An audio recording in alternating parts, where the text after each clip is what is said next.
মুক্তিযুদ্ধ মন্ত্রণালয়ের কার্যক্রমের মাধ্যমে পক্ষপাতহীনভাবে মুক্তিযুদ্ধের প্রকৃত ইতিহাস তুলে ধরার উপর জোর দিয়েছেন প্রধান উপদেষ্টা ডক্টর মোহাম্মদ ইউনূস। রাষ্ট্রীয় অতিথি ভবন যমুনায় এক বৈঠকে একথা বলেন তিনি।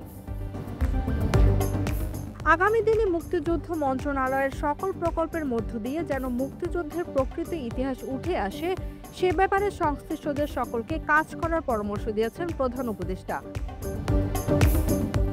বৈঠকে মুক্তিযুদ্ধ বিষয়ক উপদেষ্টা ফারুকী আজম বলেন, দীর্ঘ ১৭ বছর ক্ষমতায় থেকে ফ্যাসিস্ট হাসিনা বঙ্গবন্ধুর আদর্শ ও মুক্তিযুদ্ধের চেতনা বাস্তবায়নের কাজের কাজ কিছুই করেনি, বরং গবেষণা প্রকল্পে ২৩ কোটি টাকা ব্যয় ধরে কোটি কোটি টাকা মন্ত্রণালয় থেকে হাতিয়ে নিয়েছে।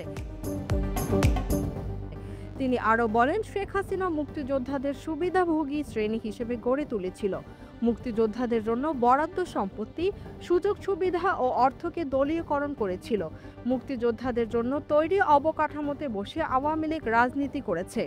এ সময় মুক্তিযোদ্ধা কল্যাণ ট্রাস্টের অধীনে থাকা সম্পত্তি কিভাবে সদ্ব্যবহার করা যায় এবং ট্রাস্টের সক্ষমতা বৃদ্ধিতে কাজে লাগানো যায় এই বিষয়টি নিরূপণের জন্য অতি দ্রুত একজন পরামর্শক নিয়োগ এবং পরবর্তী একটি কমিটি গঠনের নির্দেশ দিয়েছে প্রধান উপদেষ্টা। Z news, Dhaka.